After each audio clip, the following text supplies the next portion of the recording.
तो देखिए बच्चों, आज हम लोग पढ़ने वाले हैं वॉइस। इसको हम हिंदी में बोलते हैं वाच्य।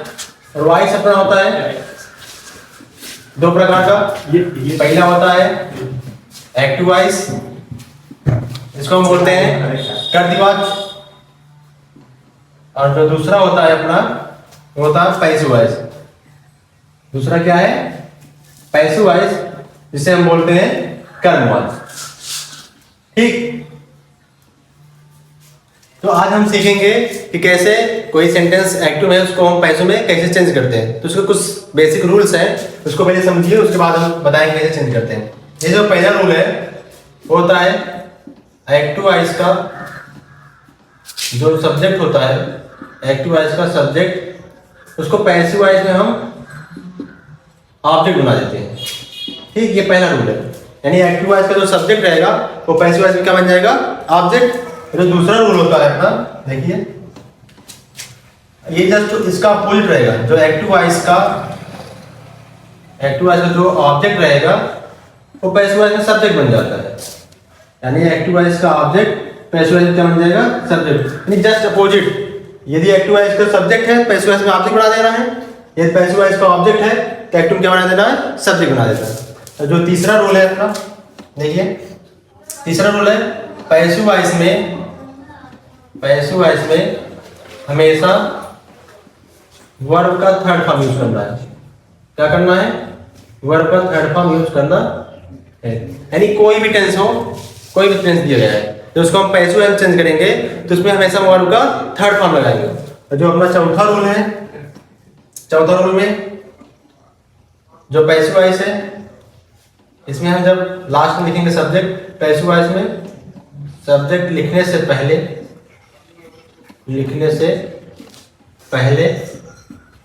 बाई लगाया जाता है। क्या लगाएंगे? बाई लगाया जाता है। ठीक, ये रूल 4 है। तो जो रूल 5 है, ये देखिए थोड़ा आपको इसको समझना पड़ेगा कुछ इस प्रकार से। इधर एक्टिव रहेगा, इधर पैसिव।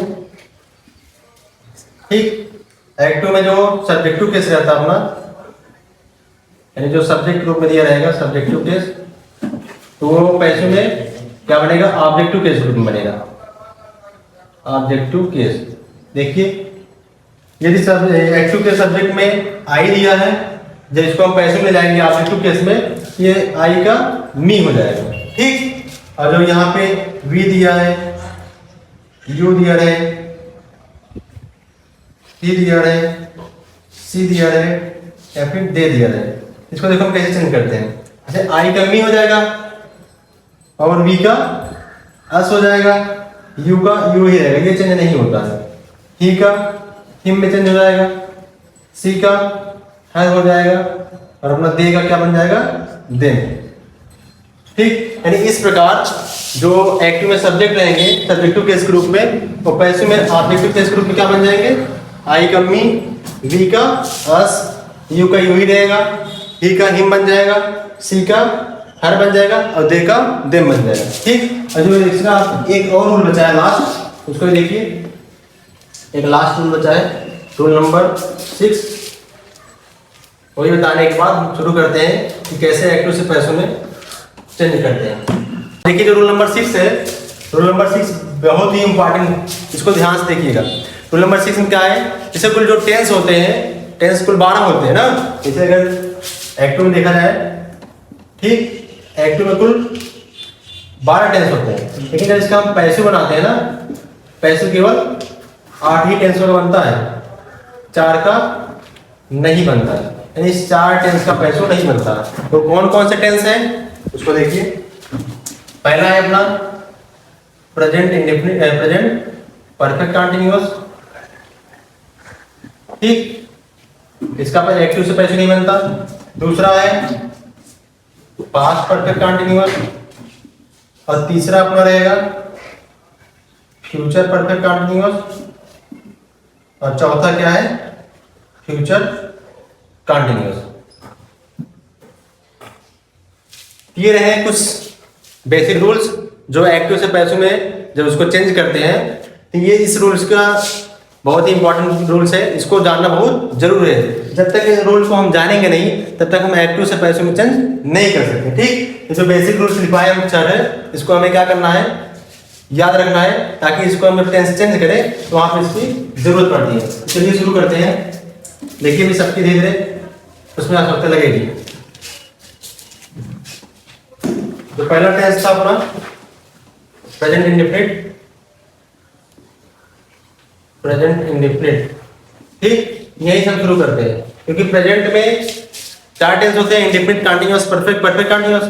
जो परफेक्ट कंटीन्यूअस है उसका नहीं बनता, अभी भी बताया गया रूल में। ठीक, जो प्रेजेंट इंडेफिनिट है पहले हम यही शुरू करेंगे। इसका जो पहला अफर्मेटिव सेंटेंस होता है, अफर्मेटिव सेंटेंस, ठीक, यहां से स्टार्ट करते हैं। आपको हम एकदम बेसिक तरीके से एकदम अच्छे डिटेल में समझाएंगे पूरा रूल के साथ। रूल देखिए इसका क्या है, टेंस में हम लोग रूल पढ़े ही हैं। प्रेजेंट इंडेफिनिट का अफर्मेटिव रूल क्या होता है, सब्जेक्ट होता है, वर्ब के फर्स्ट फॉर्म में यस या यस लगा रहेगा प्लस ऑब्जेक्ट। ठीक, जिसको हम पैसिव ऐसे चेंज करेंगे, ये तो एक्टिव का रूल हो गया। जब पैसिव में चेंज होगा तब देखिए पहले क्या लग जाएगा, ये जो ऑब्जेक्ट है पहले आ जाएगा ना, क्योंकि भी रूल में जो 6 बेसिक रूल बताए गए तो उससे पहले लिखा गया था कि जो ये एक्टिव का सब्जेक्ट होता है पैसिव में ऑब्जेक्ट बन जाता है, और पैसिव का ऑब्जेक्ट एक्टिव में सब्जेक्ट बन जाता है। तो ये ऑब्जेक्ट यहाँ पहले आ जाएगा, प्लस इसमें देखो हेल्पिंग वर्ब यूज करते हैं, ठीक है, आर। देन उसके बाद आता है वर्ब का थर्ड फॉर्म, जो कि रूल में लिखवाया गया है कि एक्टिव में कोई भी वर्ब का फॉर्म हो, लेकिन पैसिव में हमेशा वर्ब का थर्ड फॉर्म होना चाहिए। Then by plus subject, rule में लिखवाया गया है कि सब्जेक्ट से पहले में क्या लगाना होता है, बाई। ठीक, एग्जांपल देखिए, इसका एग्जांपल क्या है, जैसे सी रीड्स द बुक, क्या होगा, सी रीड्स द बुक। अब ध्यान समझिए, ये जो सेंटेंस दिया गया अपना एक्टिव दिया गया है। ठीक, अब इसको हम पहचानेंगे कैसे, किस टेंस में है। देखिए जो वर्ब है अपना रीड, इसमें क्या लगा है, यस लगा है, और यस वर्ब में यस कब लगता है, प्रेजेंट इंडेफिनिट के अफर्मेटिव में। ठीक, देखो जो रूल है सब्जेक्ट, सी अपना क्या हो गया सब्जेक्ट, वर्ब में यस यस लगा है वर्ब में। ठीक, देन उसके बाद ऑब्जेक्ट द बुक, ये हो गया हमारा एक्टिव पे, जिसको हम पैसिव में चेंज करेंगे। देखिए रूल यहाँ लिखा गया ना, पहले क्या लिखा गया है, ऑब्जेक्ट, ऑब्जेक्ट इधर क्या था, द बुक, ये उठाकर पहले कर देंगे। ठीक, देन उसके बाद क्या है, इज एम आर। ठीक, अगर हमारा ऑब्जेक्ट सिंगुलर रहेगा इज लगाएंगे, प्लूरल रहेगा तो आर, और अगर आई आ गया तो एम। ठीक, जो हमारा ये सब ऑब्जेक्ट है द बुक सिंगुलर है, इसलिए क्या लगेगा, इज। देन उसके बाद क्या, वर्ब का थर्ड फॉर्म, देखिए रीड का फर्स्ट सेकंड थर्ड सेम ही होता है, रीड रेड रेड, तो क्या हो जाएगा, रीड ही रहेगा। देन उसके बाद क्या लिखा गया है, बाई, लास्ट हमारा सब्जेक्ट, सब्जेक्ट क्या था, सी। जब सी को यहाँ पे, सी देखो एक्टिव क्या सब्जेक्टिव केस में है, जब यहाँ पैसिव में ऑब्जेक्टिव केस ग्रुप में आ रहा है तो सी का क्या बन जाएगा, हर, जो कि रूल नंबर 5 में बताया गया था ना, सी का हर हो जाता है, ही का हिम ना, दे का देम, आई का मी, सब में चेंज हो जाता है। ठीक, जैसे इस प्रकार इसका सब्जेक्ट अफर्मेटिव था, इसका दूसरा हम देखते हैं निगेटिव कैसे करते हैं। निगेटिव क्या होगा, इसका रूल चेंज हो जाएगा, जो अफर्मेटिव था उसका रूल अलग होता है और निगेटिव के रूल अलग रहेगा। यहाँ पे जो इसका दूसरा सेंटेंस होता है निगेटिव, इसको समझिए कैसे होता है। इसमें देखिए इस बार हेल्पिंग वर्ब आ जाएगा।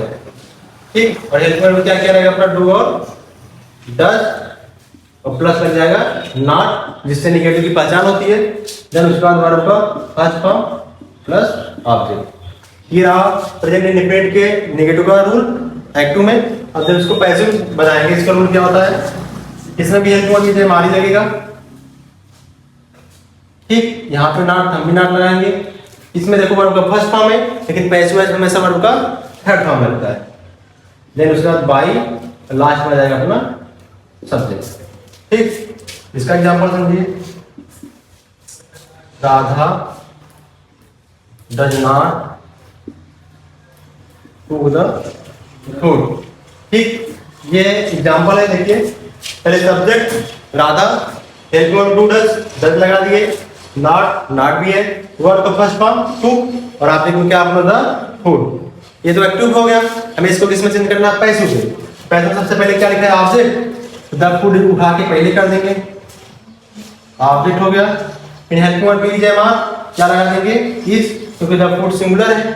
उसके बाद क्या, नॉट, देन उसके बाद वर्ब का थर्ड फॉर्म। देखो जो कुक है ये वर्ब का फर्स्ट फॉर्म में, इसको थर्ड फॉर्म बनाएंगे तो क्या हो जाएगा, ये कुक्ड हो जाएगा। देन उसके बाद बाई, लास्ट अपना सब्जेक्ट, सब्जेक्ट क्या था, राधा, राधा नाउन है, नाउन है तो नो चेंज, इसको हम चेंज नहीं करेंगे, राधा का राधा ही रहेगा। ठीक, ये हो गया प्रेजेंट इंडेफिनिट का नेगेटिव, उसको भी एक्टिव से पैसिव चेंज कैसे करते हैं वो बता दिया गया। अब हम देखते हैं इसका इंट्रोगेटिव। ठीक, जो इसका तीसरा सेंटेंस होता है क्या है, इंट्रोगेटिव। इसको देखिए, उसको कैसे हम चेंज करेंगे एक्टिव से पैसिव में। जो तीसरा है तो क्या है, इंट्रोगेटिव सेंटेंस। ठीक, क्या होता है इसमें, हेल्पिंग वर्ब पहले हो जाता है, देन उसके बाद लिखते हैं सब्जेक्ट, हेल्पिंग वर्ब रहेगा, देन सब्जेक्ट। ठीक, वर्ब फर्स्ट फॉर्म ऑब्जेक्ट और लास्ट में लगेगा क्वेश्चन मार्क। इसी से पहचान होती है कि इंट्रोगेटिव सेंटेंस है। वैसे इस प्रकार इसमें भी है, पहले हेल्पिंग वर्ब भी जमा, देन ऑब्जेक्ट हो जाएगा और लास्ट में क्वेश्चन मार्क इसमें। ठीक, बस क्या करना है, इंट्रोगेटिव वही हेल्पिंग उठा करके पहले रख दिया जाता है ना। जैसे एग्जांपल देखिए, do they play cricket, do they play cricket. ठीक, क्या होगा, डू दे प्ले क्रिकेट, जिसका पैसिव एक्सचेंज करेंगे। जैसे ध्यान दीजिए, जिस प्रकार एक्टिव रहेगा उसी प्रकार से पैसिव चेंज कर देंगे। जैसे इसमें पहले हेल्पिंग वर्ब है, हम भी पहले क्या लगाएंगे, हेल्पिंग वर्ब ना। हेल्पिंग वर्ब जैसे एक्टिव में सब्जेक्ट के अनुसार लगता है, पैसिव किसके अनुसार लगेगा, ऑब्जेक्ट के अनुसार। हो गया इज, देन उसके बाद क्या, ऑब्जेक्ट क्रिकेट। ठीक, इसमें क्या है, वर्ब का फर्स्ट फॉर्म, हमें क्या लगाना, वर्ब का थर्ड फॉर्म। प्ले का थर्ड फॉर्म क्या हो जाएगा, प्लेड बाई, सब्जेक्ट क्या अपना दे, एक्टिव के सब्जेक्टिव केस में क्या है, दे, जब पैसिव के ऑब्जेक्टिव केस में जाएगा दे का क्या बन जाएगा, देम हो जाएगा और लास्ट में क्वेश्चन मार्क। ठीक, अगर सेकंड इंट्रोगेटिव में है, अगर इसे एग्जांपल एक उसका भी समझ लीजिए, why does she sing a song ना। ठीक है, आगे सेकंड इंट्रोगेटिव में कैसे पहचानेंगे, क्वेश्चन वर्ड पहले आ गया है। ठीक, तो इसको चेंज करेंगे, एकदम सेम इसी तरह रहेगा, वाई क्वेश्चन वर्ड, हम भी क्वेश्चन वर्ड लिखेंगे, इसमें हेल्पिंग वर्ब हम भी हेल्पिंग वर्ड लगाएंगे, किसके अनुसार लगेगा, ऑब्जेक्ट के अनुसार। सिंगुलर है इस लगाइए, इसमें सब्जेक्ट है हम क्या लिखेंगे, ऑब्जेक्ट लिखेंगे। फिर उसके बाद क्या, वर्ब का फर्स्ट फॉर्म हम क्या लगाएंगे, वर्ब का थर्ड फॉर्म। इसमें क्या ऑब्जेक्ट, हम क्या लिखेंगे, सब्जेक्ट। सब्जेक्ट क्या था, सी, यहाँ आएगा तो क्या बन जाएगा, है। ठीक, ये अभी हम लोग केवल आज सीखे प्रेजेंट इंडेफिनिट का जो सेंटेंस दिया रहेगा एक्टिव में, उसको पैसिव कैसे चेंज करते हैं। और कल हम अगले वीडियो में, नेक्स्ट वीडियो में देखेंगे प्रेजेंट कंटीन्यूअस का कैसे एक्टिव से पैसिव में चेंज करते हैं। तब तक के लिए धन्यवाद।